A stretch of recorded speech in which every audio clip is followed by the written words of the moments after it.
1, 2, 3, go. Oh, I love this part. Me too. It's like we should try synchronized swimming next time. Yes. A synchronized swimming podcast. How the hell am I supposed to do synchronized swimming when I can't show my face? Just wear a mask. Just wear, just a mask. Yeah. Like a onesie. Exactly. Wait, a onesie swimming? Yeah. What? Yeah. I'll just get a drenched onesie. Alright, so welcome to the Virtual Solstice episode number 9. I'm one of your hosts, King Khada. You can find me mostly over on Twitch, King_Khada, as well as all the other socials. Then we also have Anna. Hello, I'm Anna, also known as the Cuddly on Twitch, Twitter, and Instagram, but mostly on Twitch. And also Snow. Hello, I'm Snow, a.k.a. Snow. Yeah, and you can't find him anywhere. So he's a constant mystery, podcast-only guy. Yep. So anyway, for this week's topic, we have I believe 2 major topics to go over, and then the rest of it will just be kind of random topics, and we'll see where we're headed. But first, we're going to start with game pricing primarily. So it's kind of like what people normally talk about. What's fair to price a game, and depending on the developers and companies and all that, and then just talk about also inflation in the free-to-play market. So, Snow, do you want to start us off with anything? Absolutely. So, I'm just gonna come right out and say it. I think that making a game, free to play makes it worse automatically. I think that you can't really make a legendary free to play game. And I think that the closest that you can get to game perfection in the free-to-play model is like Warframe. But even then, I think that Warframe would do better as a paid game. Or even like a subscription model. I think that free-to-play is killing games. Okay, I think you should go further. Like, what exactly is free-to-play doing that's killing games? Well, I think that people have gotten so used to not paying for shit on the internet. Like Facebook, social media, etc., and it's led to some very skeevy business practices, especially recently talking about like on the hands of Facebook, etc. And games is no different. Like it's led to some very disturbing business practices when you have the draw of a free-to-play model, but you're still doing it for profit. So of course you've got your EA, which is just adding loot boxes fucking everywhere. But you've also got some more like insidious payment stuff, which is kind of disturbing, honestly. Like a lot of mobile games. Well, I was gonna say with EA, at least what makes them worse is because they do both. They do your paid model and then also thrown in that. But keep going. Yeah. I think that for an ongoing online game where like you're selling part of the experience like multiplayer, those should be subscription, just as a general rule. And it doesn't matter how low you need to put the subscription to make a profit. I just think that if it's ongoing and you need to pay server costs, then you need a subscription model. Otherwise, you're going to have to permanently be growing your user base or add microtransactions. And everybody hates microtransactions, so... Yeah. And if you're selling a game that is not continuous multiplayer, then it should always be a buy to play, because I don't even understand microtransactions on single player games. Has anybody ever bought those? Okay, well, yes. on that question, oh, this is going to be interesting, because I always say no. I have not. I can think of the example of the newest Assassin's Creed with Odyssey, where it's like, oh, you can just pay to progress more and get like this stuff for your single player. And no. That's absolute bullshit. But wait, Anna, what did you buy then? So there is this mobile game called Animal Crossing Pocket Camp, and they have this special currency called leaf tickets that you can either earn by doing ridiculous things in the game or or by buying it, and it's a hell of a lot easier to just buy it. So one day I spent $10 because there was this telescope I wanted. Oh my god. Holy You shit. spent $10 on a virtual telescope? I did. Did For a you single regret player it, or are you No. proud about that? I'm proud because I own that damn telescope. I mean, hey, if it makes you happy, I'm not gonna judge, but holy shit. It made me happy at the time, but I no longer play the game, so... So, Okay, would you have preferred to pay like $10 for the game and the tickets would be easier? Yeah, because then I would have been able to get other items too. But I really Hey. like the telescope. Okay, Oh but my here's God. the real question. Would you have bought the game if it was $10? No, because it only kept me interested for about a month. It got very Right, repetitive right. and boring after the first month. Okay. For me to kind of continue on the point that you made, Snow, Yep. what I would say, because like for me, I don't think free to play is necessarily killing the industry. I do like free to play, but if it comes down successfully, and what I say this is like, it is very true that free to play does depend on the player base. Yeah. You know, on what they buy inside the game, but you know, I I think guess it was a little dramatic to be like, it's killing the industry. Yeah, maybe. But you know, it is going to depend on the player base, but it also depends on how you do it. Because like Warframe, when you use as an example, like I think they've been the most successful and one of the best ones. You know, that's been criticized to do free to play because they have done it so ethically and they have continuous right. provided content so that you know so many people are fine with when they have money to spend it on them Okay, because they but see them that's- as ethical. That could also be a problem, though, because you mentioned as a bonus that they continuously provide content. What happens when they run out of content to add, you know?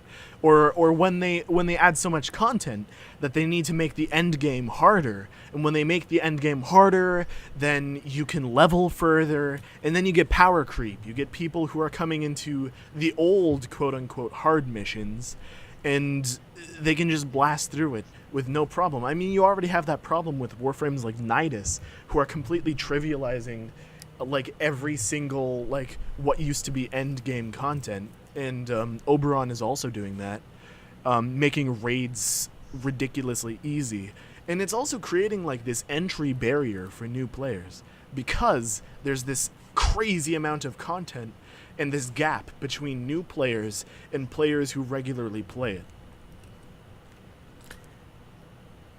I mean, I think with that I agree. I do see that problem. I mean, if you look at our longest lived games in video gaming in terms of like multiplayer, you can look at like RuneScape and World of Warcraft are like the two longest lived Okay. that I know of as multiplayer games. Maybe like MapleStory too. And all of them go with, actually I don't know how MapleStory works, but I think that most of them are subscription models, and that's because they pay the server costs, and then anything extra that they want to add, they can just do that with the subscription costs. So they don't need to do anything unethical in terms of microtransactions to stay alive. But then at the same time, adding a subscription model is definitely a big barrier. That's true. You know, for someone who wants to play the game, because like putting a subscription is basically you're already putting in time for like in this way. I think paying for games, like a paid game, is totally fine. Yeah. But I definitely don't agree with subscription models being great because you're creating like the biggest barrier for content. So you're putting a time gate on people on when they can play. True. And True. as an average like consumer, as an average person who, you know, will work whatever many hours, like part-time or full-time, and you want to play a game, if you're putting like a subscription base, it's basically like, oh, I need to dedicate, if I decide to pay that, That's dedicate true. it to that single game. They've also got like this mental barrier to entry because you're thinking about playing it and you're like, oh shit. Yeah, Yeah. and A it's much subscription. harder to get into it as a person. Like Yeah. the only thing that would benefit is for people that like okay, yeah, they do very much enjoy the game, um, and they love it and they keep up with people. And the reason why World of Warcraft has been so successful is because there wasn't anybody else doing this before, and because they were Right. like the first game, it survived because people accepted it. When the first I can't say like which one was like the first free to play game to really be out there, but a big example was when Steam first came out, and a lot of like the Valve games like TF2 and all that, Gary's Mod, all being free to play. And TF2 is a good example of like making like your microtransactions in a way with hats and all of that, and making its own I economy. don't know if TF2 actually is a good example of that because they haven't updated in like 7 months, but that's just sort of an aside. Okay, but it's still like just trying to use something out there that they did have an economy and doing free to play and having it work out. And I think also like MMOs are definitely another area where like MMOs definitely go into more subscription based, and all the time like you see either you have a huge barrier, people enter it first, but then they're like, oh, I don't want to pay for one more month, like I tried it out, and then you die that player base, you go free to play to try to get them back, but then it's already too late. Well, yeah, that's why a lot of subscription models have like a trial attached to them, because you don't want to pay for something for a month if you know you're not going to want it after like 2 days. Yeah. Here's like Vanilla's asking a question here of why not like have an early access pass that releases content like 1 month early, said those that are invested to play often can buy into it, but those that are more casual in the game have access to the same content, just not immediately. Yeah, that's smart. Guild Wars 2 actually drew me because it was buy to play. It had no subscription model, and I was sort of looking for another MMO to play because I played World of Warcraft for like an entire month before I was like, I'm not gonna pay this. I'm not gonna pay this subscription again. And so I buy Guild Wars 2. At the time it was like $30 for the base game. And what they've done is actually pretty interesting. They've come up with 2 expansions since then. And both of them have been you buy the expansion once. But after the first expansion, they made the base game free. And now that they released the second expansion, they put both on discount. So you can get the game for the whole game with the expansions for $50 right now, even though I've paid a total of, I want to say like $120 for everything I've done in that game. Okay.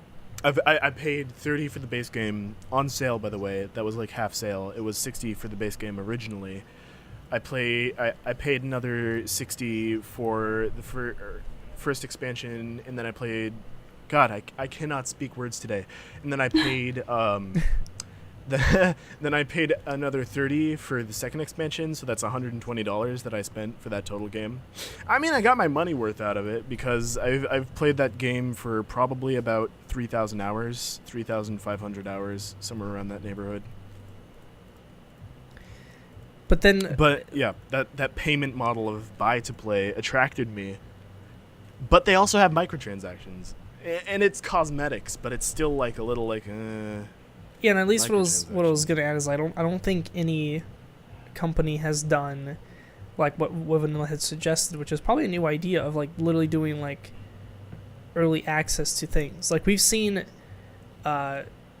various different like media companies do that. Like they release whatever they made a month, a week, or something earlier on their platform, but then they put it out, in that later time on like YouTube or another big platform or Vimeo or whatever else. Yeah, like Rooster Teeth does that, I think. Yeah, Rooster Teeth is the biggest like example, and they found success in doing that because then the people that are really excited want to see like the latest things. can, and they'll pay for that. Yeah, and you still get monetization off of the YouTube platform too, so that works. Mm-hmm. Yeah, so in a media world, that makes sense, but we have not seen that in gaming. Gaming has been, especially lately, is either been like free to play, with always doing any like pay to win or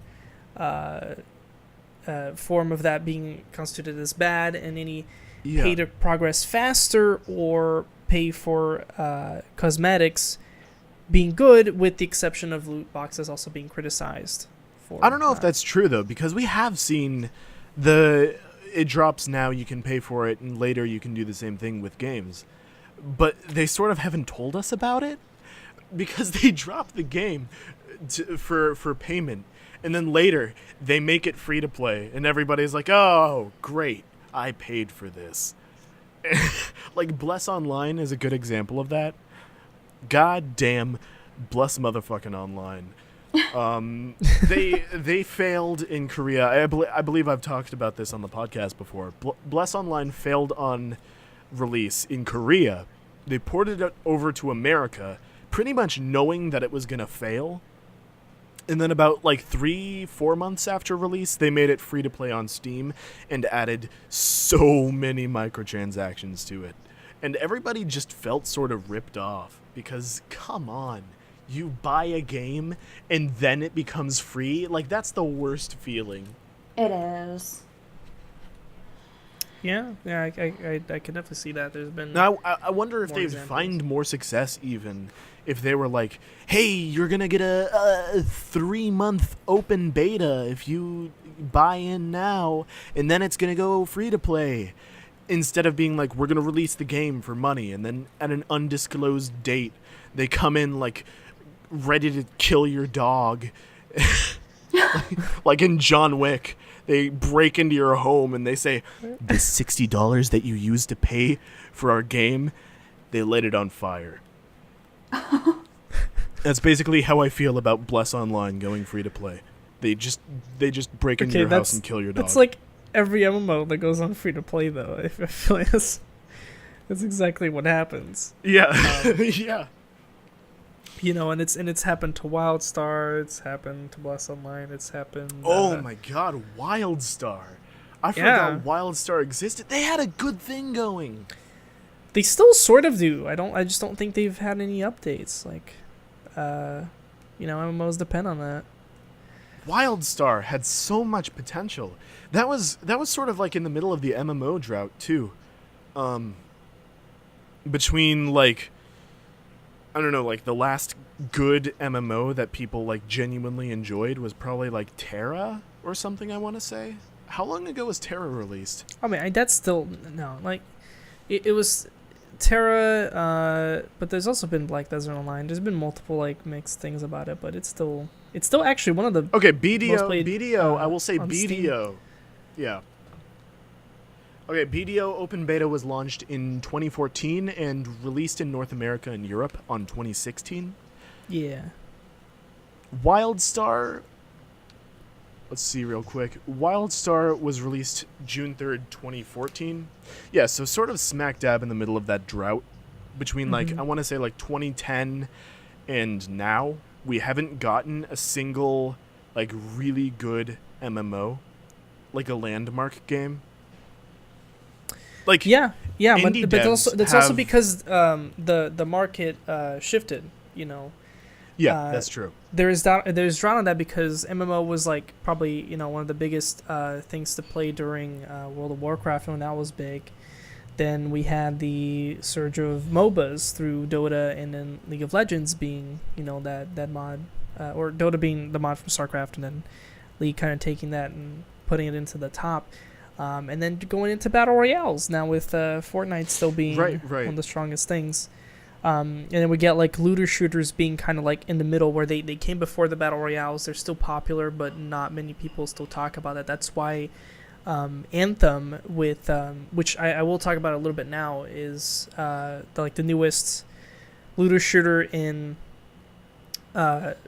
with high or like more high on the media right now.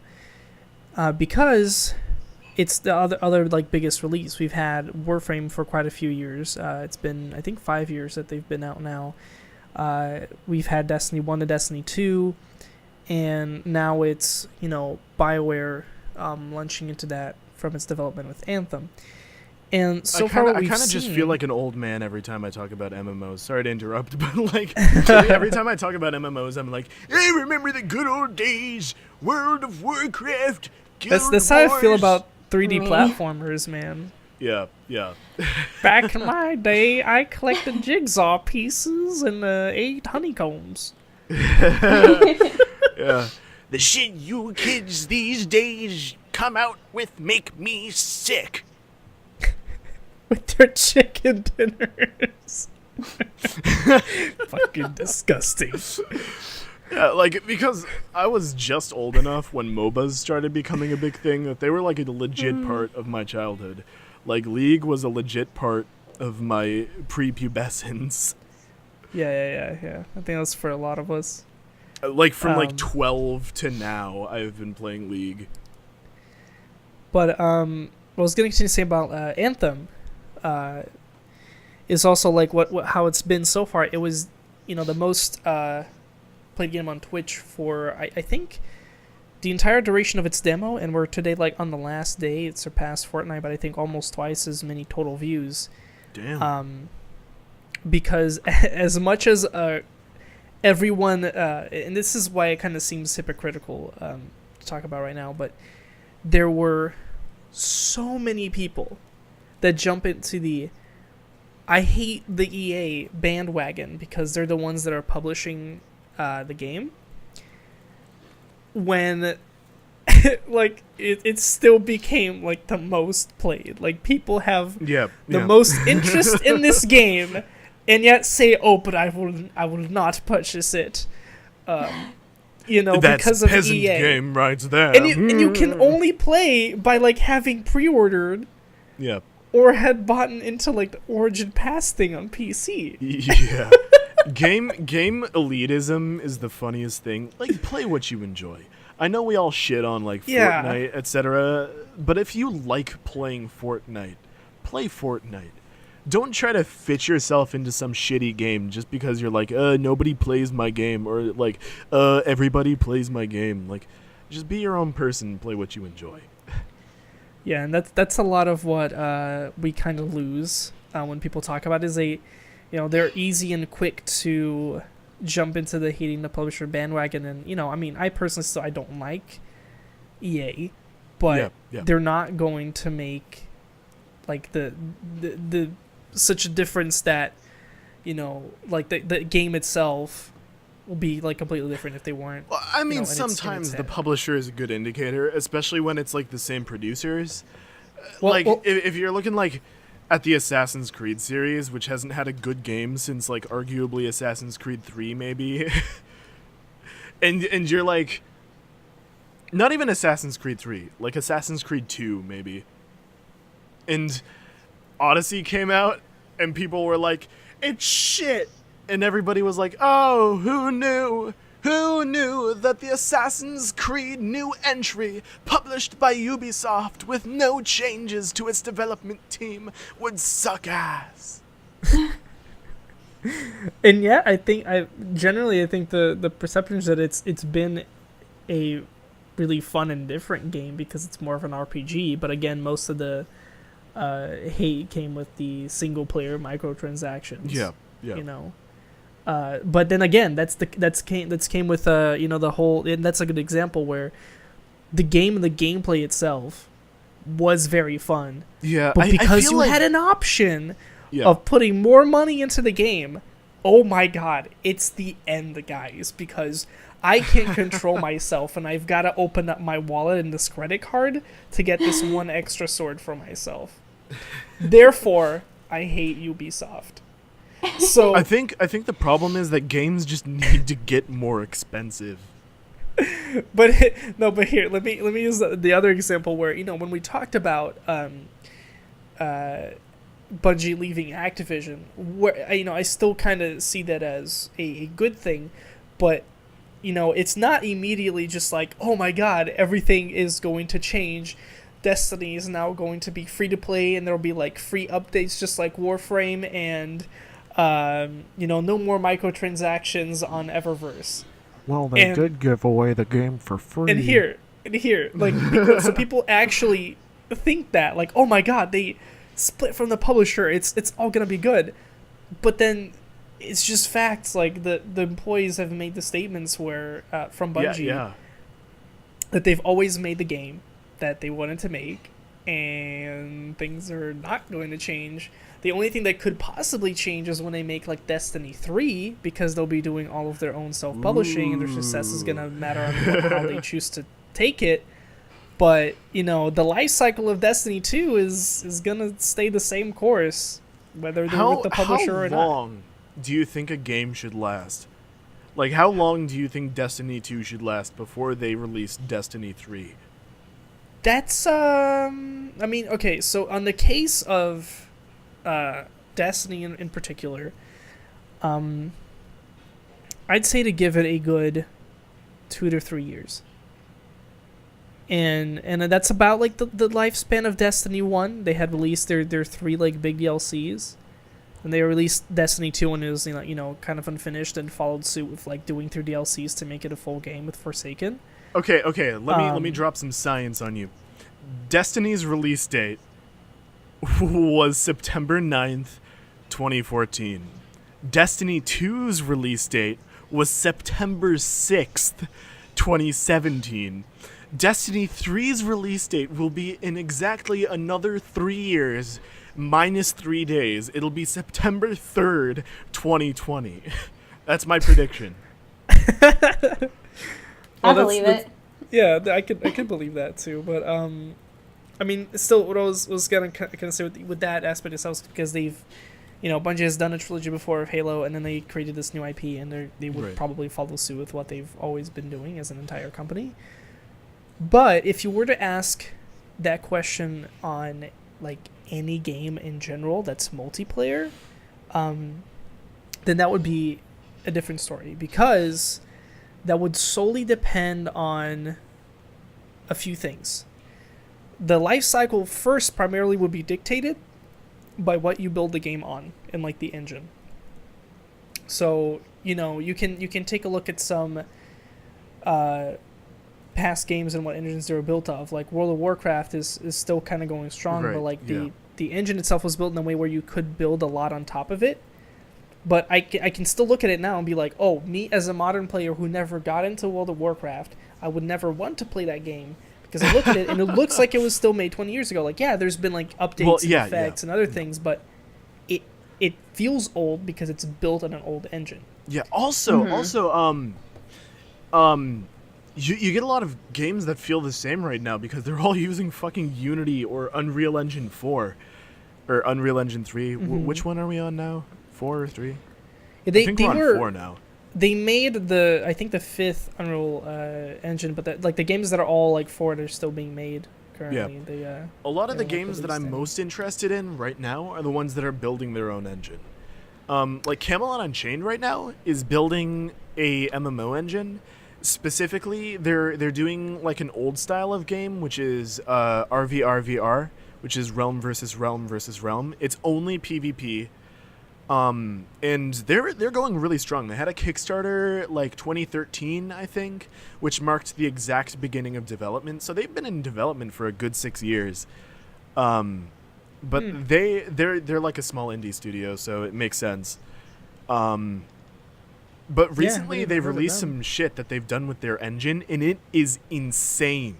They had 2,700 consecutive players in a small area running at 60 FPS on kind of a shitty computer in like a real battle. It looked like Battle of Helm's Deep from Lord of the Rings. What? It was insane.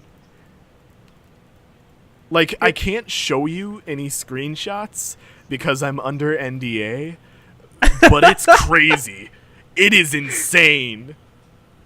I mean, all I have to say is I'm curious to see how that turns out, and for us to talk about it on a future podcast. And it doesn't look bad either.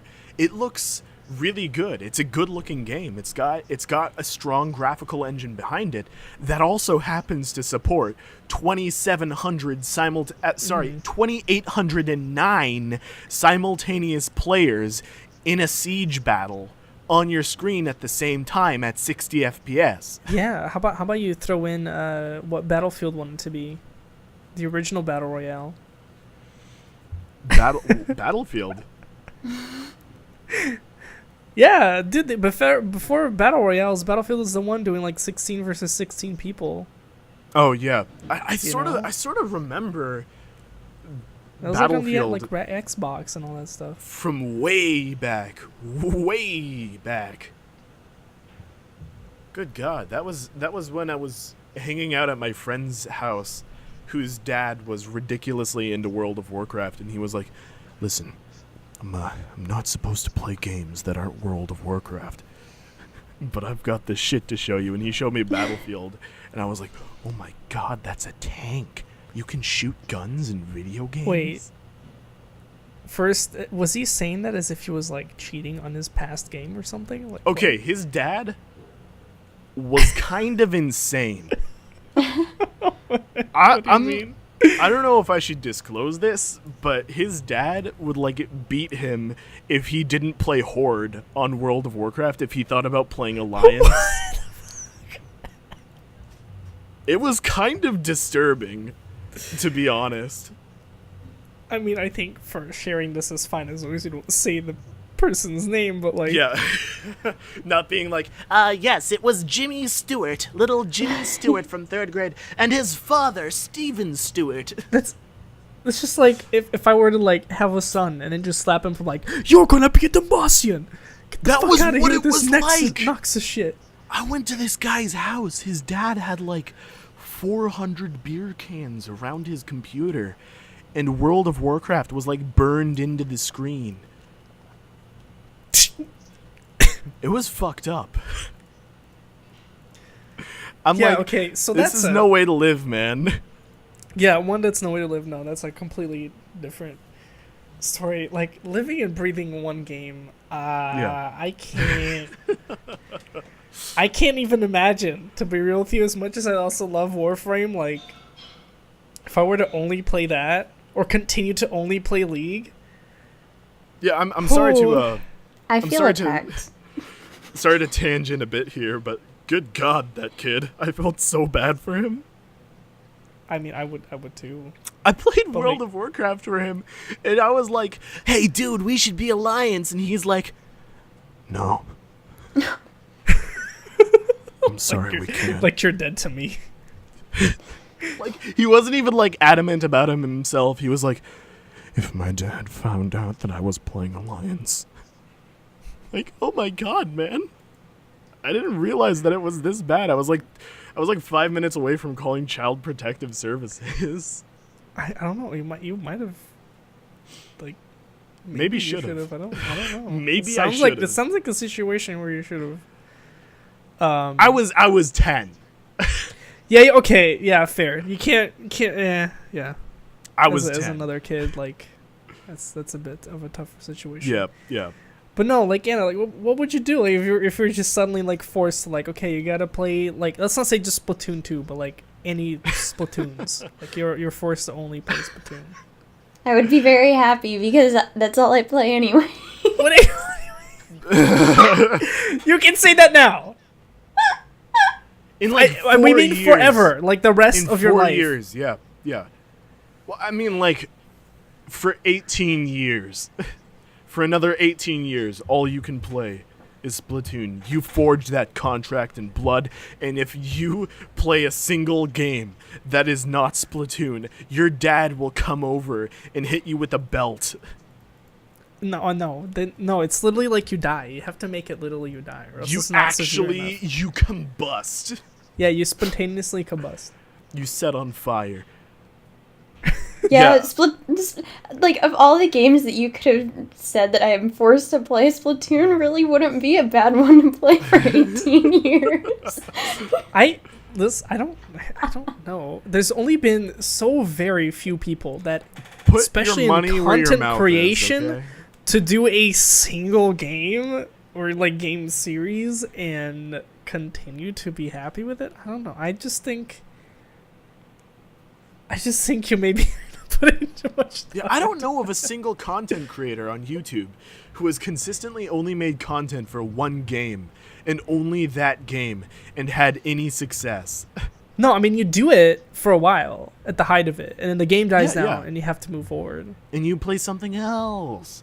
Like, But just- Or you just stop everybody's- making content. Everybody's started Yeah, that moving also on. happens too. Everybody has started moving on from Fortnite. You can see the Fortnite YouTubers, they're like looking for something new. They sprinkle a little extra into their channels now. They're like, ooh, Dude, even- throw some fucking, I don't know, different new game that's come out recently. I was gonna don't say keep up. even some Fortnite streamers were doing Anthem. Yeah, Like fucking the variety most streaming. popular stream was Dr. Disrespect. You know, it does like PUBG and all that stuff. Like he was playing Anthem. Shit, dude. Yeah. What is Anthem? What is it? It's a new looter shooter from BioWare, dude. I thought you knew. Define looter shooter for me. Okay, so basically, but it's different because it feels like my what's it called? Mass Effect Andromeda's combat, where it's a lot like third person, like kind of shooting like mechanics, like the way that you feel with the gun, but Yeah. it's a lot of faster ability bases. So kind of similar to Warframe once you reach like the late game in terms of how often you use abilities. Right. So not like the long cooldowns from Destiny, but you also have verticality because you can fly and hover. Okay. Yeah, so it's really cool. Like you see some gameplay too, like, and you're like, oh, it looks kind of cool. Some people even say like, oh, it looks kind of bland, but like, when I played through the VIP demo, like when you're in there, like the sounds, first off, like everything is satisfying. The movement fits like each of the javelins. Each one has their respects. Like there's some that you can hover for a long time, one that you like do a bunch of flips and stuff, one that's kind of balanced, one that's a big tank dude that you're supposed to stay on the ground and use grenade launchers and flamethrowers, but everything feels satisfying to play, and that's a very good thing. Yeah. A lot of what turns me off from games that I'm trying to fucking play, like, I want to quit Guild Wars so bad. You don't understand. I've been playing Guild Wars for 7 goddamn years. Or not 7, more like 6.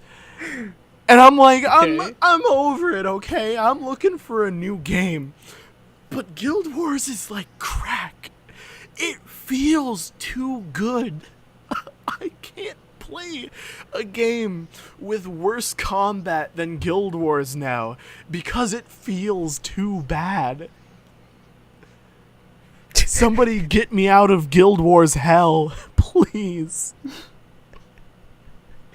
I think that sounds more like a personal problem where you're just like, Okay, but, like- I love the MMO. I need a better give me Please. Okay, but like, I've been playing battle so royales. long. Please die.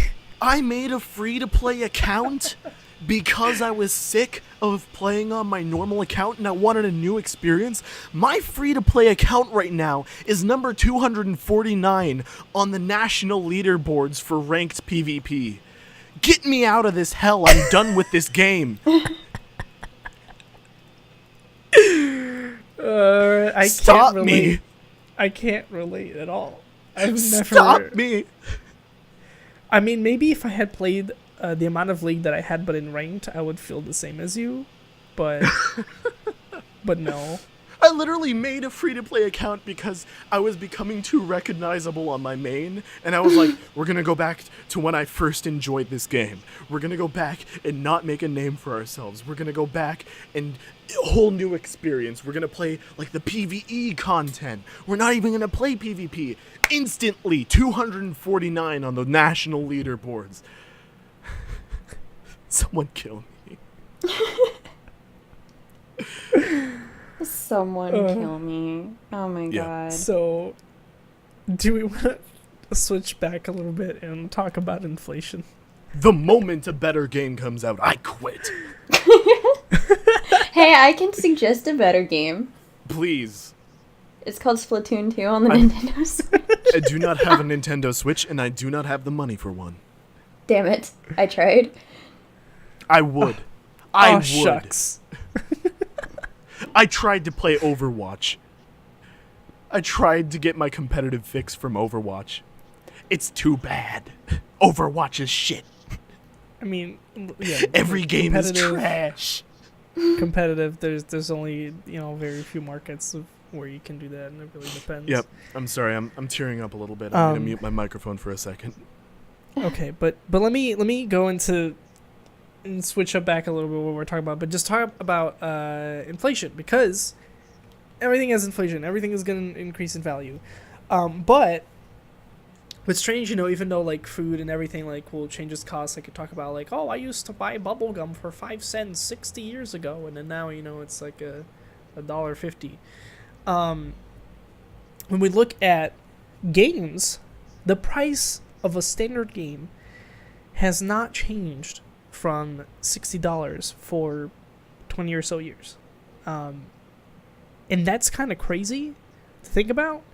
And I think mostly, again, it does come with what Snow had said before, where it's with the internet, like people got very like easily entitled along with the rest of like our generation and being like, oh, everything that we play needs to be free to play or lower entry or on sale all the time, where you don't really like find much success in that. So that's why the AAA companies, I think, have always been doing like the way to kind of trick consumers and be like, no, we're not going to make you pay like $80 for this game or $90 or $100, but we're going to introduce the season pass, the annual pass, blah, blah, blah, pass, where you pay more money to get the rest of the content. Wow. So, I think like a lot of people like don't see that. They're like, oh, it's always fine, to do it with games that are gonna find success like initially. So like Siege has done that. All the like the Black Ops or the Call of Duty games have done that. And yeah, it's just kind of crazy. Like the price of a game is stable, and it shouldn't be, because games are getting bigger and better, and they're getting more love put into them, and they're being maintained for longer.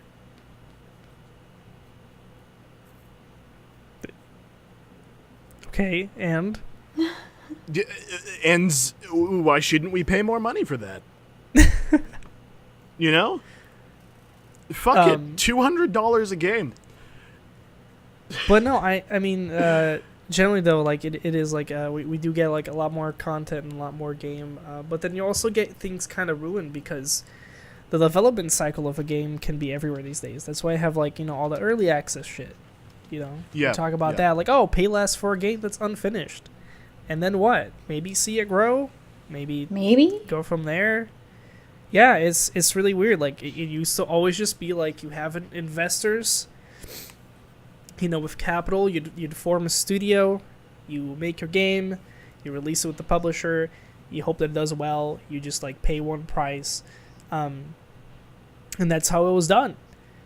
And now we literally Red Dead Redemption 2 like a ridiculous amount of money when it released? I mean, I don't know any like more than $60. I thought it was like 80 or something to start. I might be thinking of something else. No, at least like Red Dead Redemption 2 was still like the same standard price. Yeah. It was just the most recent like single player game to have done like success, and I think we're still gonna see probably records being broken with Kingdom Hearts 3, because that game has been like people have been waiting for it for 14 years. So yeah. But it was the most recent technical example. Do we have a solid release date on Kingdom Hearts 3? Yeah, it's in 2 days. 2 days? Mm-hmm. Hot damn. Yeah. Have fun, kids. For what consoles? I think is it just on the PS4? No, I think it's 2. think it's on PS4 and something else, but it's definitely not on PC. Let me look it up. Switch. Kingdom Hearts 3 release consoles. Wait, is it going to be an exclusive? No, it'll be PS4 and Xbox One. An Xbox One. Okay, so it was both, like I thought initially. Yeah. Yeah. So and one example that was brought up too is like, again, another example of Destiny 2 where it's like, no, it wasn't like a season pass, but then it just added the DLC as paid, which definitely does also happen.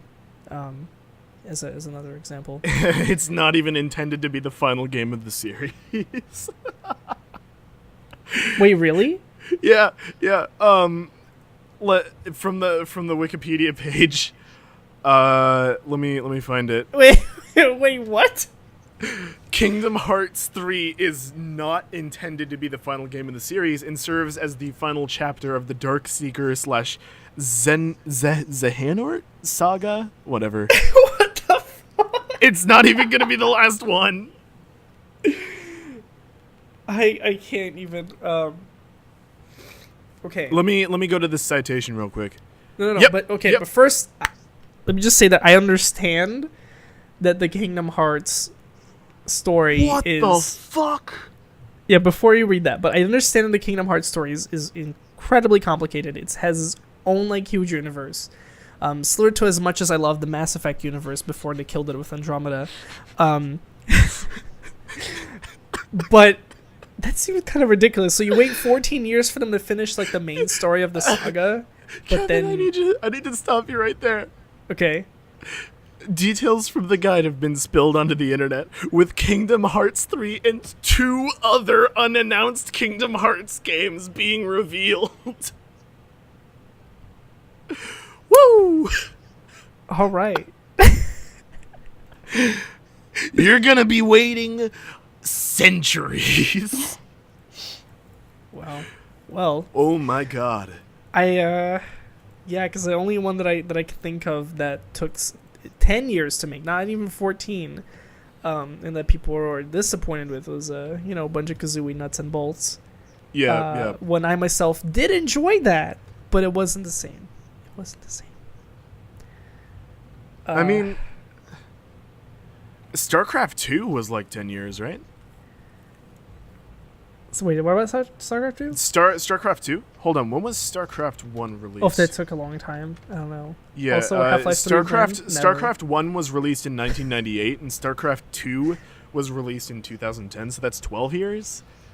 But still.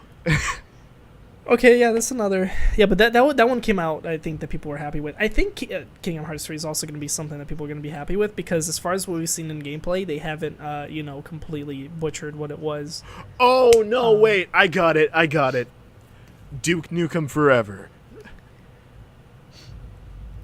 15 years. Oh, wait, no, yeah. Oh, that one was another yeah. example that people didn't really like, right? Like, It was a massive letdown. Yeah, I think really what got out of that is like literally that you could pick up a poop on a toilet. and that was the epitome of what people remember about that game is actual shit. That's that's a little harsh. What was our other topic? Because we're running out of time. Oh no, we're getting it like in 10 minutes. Yeah, you did want to talk about taking like tabletop games or card games, etc., and turning them into the digital world. And I do think that's another interesting topic that we can get into here. So I think first, the most, I'll let you introduce. Well, actually, no, you introduce the subject, and I'll have my point when. Okay.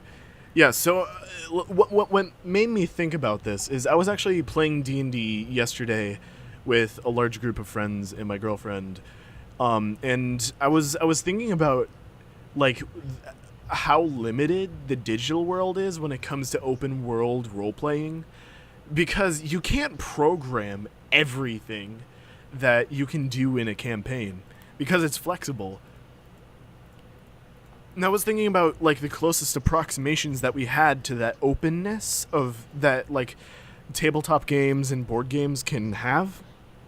And I thought about Tabletop Simulator and how that's done a pretty good job. But I still don't think that we have a good approximation to that level of freedom in games.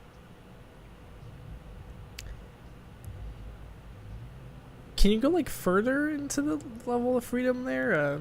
Yeah, because like I mean, in D&D, since it's partially improvised by of everybody course. there, weird shit can happen at a moment's notice, just like that.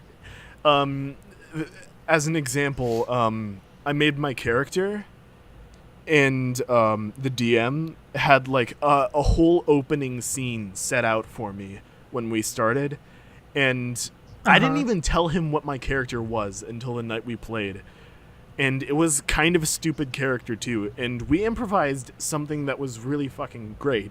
And you can't do that digitally because you literally can't think of what the player would want before the player can do it. So you can't preemptively program it. Okay, in. no, yeah, I can get that reasoning, and I don't Yeah. know if we'll ever have, a game that truly does that, because like that's why D&D is still played now, is Right. that Yeah. while you don't get the kind of immersion and all the other amazing things a video game has, you do have that freedom to make weird things happen by using your imagination. I think the closest thing that we got, and this is gonna throw you in there, Snow, but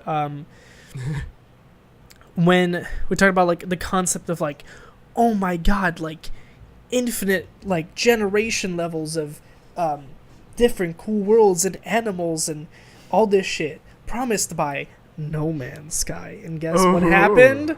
Oh, none of that. Oh, who'da thunk? Oh, that's a little too soon, my friend. Oh, that's rough. But yeah, no, I mean it's another example like where you take a concept that you want to make real in a game and it doesn't work. Like there's definitely some things that can work, and that's why I get like maybe like different genres of games and Yeah. ideas that become innovative. For example, something that sticks to mind is like mixing a rhythm game with a dungeon game with the Crypt of the Necrodancer. Yeah. Oh my god, such a good game. Yeah, those are things that definitely, work. I'd say that tabletop is more limited than video games, and we're playing D&D, etc. less and less for immersion. If you want immersion, then you go play a video game. But in terms of like improv comedy, I'm seeing a lot more D&D played just for shits and giggles, because there's shit in it that you can't do in a video game. For example, my character is named Chadius. He's a half-orc barbarian who believes only in Gymzus, and he believes that he lifts to pray. So he goes to the gym and works out in order to offer to his god. I mean, if you wanna talk about something similar in that subject, like what I was gonna throw in initially on this actual topic is cyberpunk. Cyberpunk. Because cyberpunk itself was like a sort of a variation to D&D, and Yeah. I definitely played like 2 one-off campaigns on it, and I found it more fun of D&D, but that's just because I like like the concept and the area better. But Yeah. still similar idea, and the cyberpunk game that we're gonna get, which I think isn't it like tentatively like to be released in 2019. I think there's no official release date yet.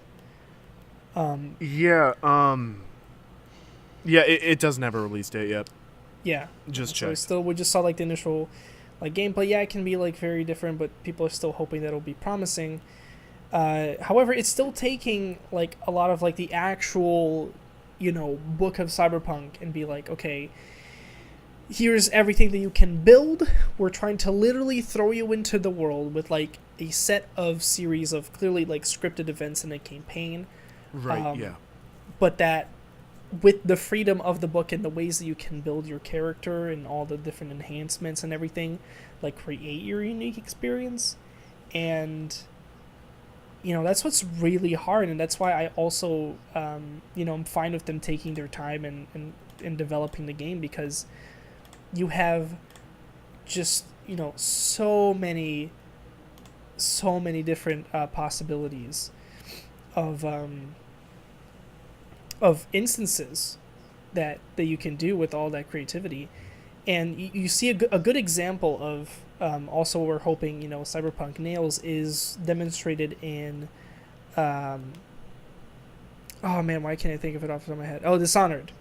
Dishonored. Right. Yeah. So taking that idea of just like a stealth game where you do have different abilities, and because you have so much variation, you could play in so many different ways, and you give him like yes, a scripted kind of way and where soldiers move, etc. That actually just made me think of another way that you can sort of increase the modularity of a game.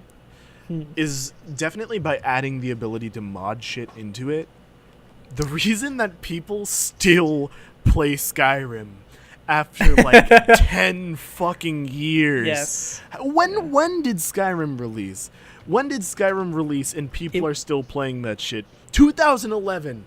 8 years. Oh, okay, I was gonna guess 2010. Yeah, that was almost. Yeah, almost 8 goddamn years of Skyrim, and it's exclusively because people keep on finding new things to mod into it to fuck with it. Oh yeah, no, People are that's true. modding. People are literally using Skyrim to mod their own D&D campaigns into the game, and I think that is incredible creativity, and really shows how flexible the medium of video games has the potential to be if you put a lot of the power of development into the player's hands. All right, I mean, I will agree with that. It is definitely creative, and I mean, if you're like modding is a whole other subject, I would say too. Yeah. Because like I could go on and on and on talking about how wonderful I thought the adding mods to Binding of Isaac is, because it's been such a great game, and the creators were going to start move away from it. Also, same thing with the just most recently from a game that I love to play is Slay the Spire, when they added modability, and even just me doing like one stream of that and on the mods that it got released. I even talked to like a creator of one of the main mods, and that's always like really fun, and it does definitely increase the replayability of really any game. And giving powers to the players, I think, is pretty much always a good idea. I can only think of maybe certain games that are more, like if they're competitive in PvP, where you'd have to limit that. But yeah, definitely on single player experiences like modding, I think would only be a good thing. Yeah. Especially because it's sometimes sort of like a finale thing for developers when they're like, we're no longer working on this game. We've released DLC for it. We've made it multiplayer. Fuck it. Have at it, player base. Yeah, no. I can see that as well. Yeah. Yeah. Which is definitely fair. It's a final goodbye to a game that ensures that it has a permanent legacy. And I think that's important. I think that a lot more game developers, after they finish with games, should release like at least modding toolkits for it. Yeah.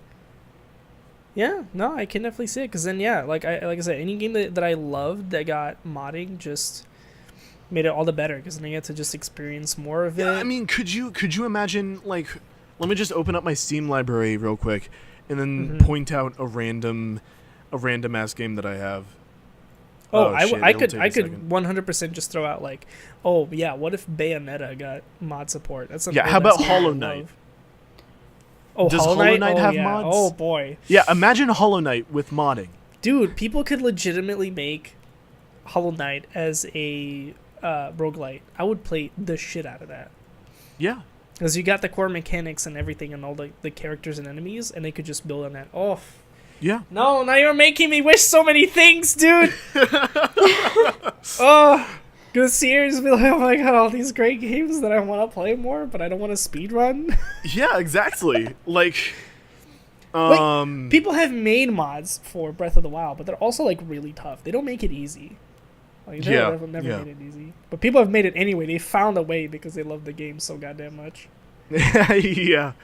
Is it hard to like mod it, or is it just hard to make the mods? Oh, I think it's hard to mod. I mean, it's also hard to like download because you gotta like crack your Switch or something in a way. And Okay, that's so dangerous though. Yeah, exactly. Kids, don't do crack Switch. But again, Anna, how much do you love Breath of the Wild? Okay, I love Breath of the Wild, but if I were to mod it, I would do it on a Wii U where do you wanna be a squid kid in Breath of the Wild? I would like to, but if I ever did it, I would do it on the Wii U, where you have a significantly less chance to completely break your $300 console. And imagine Or a Breath of the Joy-Con. Wild, but also Splatoon. And see, I would love that, but I don't think They're it's worth both risking in a the same $300 game. console.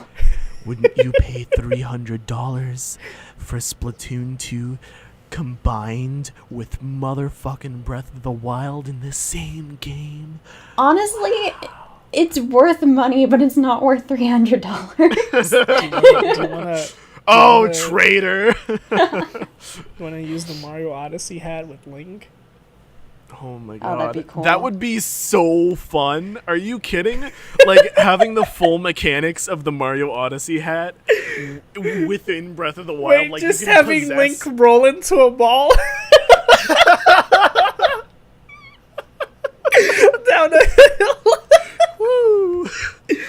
Wait, he could actually become a snowball. Oh my god. He could become a snowball. You can do like the quadruple jumps with the hats. Yes, You do the jump, you throw the hat, you do the jump again, you throw the hat. we need all of this in our lives. Modders, Nintendo. get on it. Get on it. No, Nintendo. Come on. If any Nintendo employee is listening, go talk to your superior. You can hire Reggie. us. Get on this.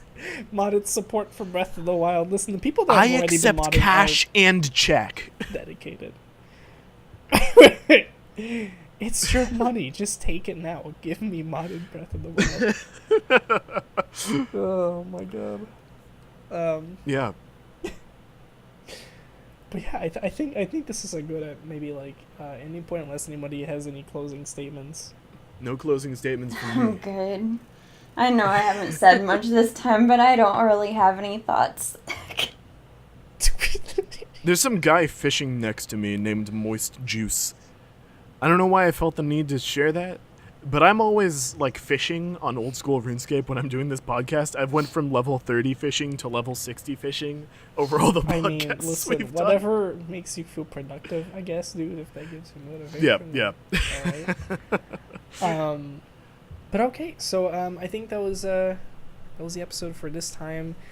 Thank you for joining.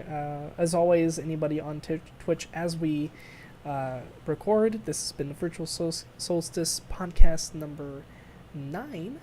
And I've been one of your hosts, King Khada. Again, King_Khada. You can find me anywhere, especially on Twitch, secondarily Instagram.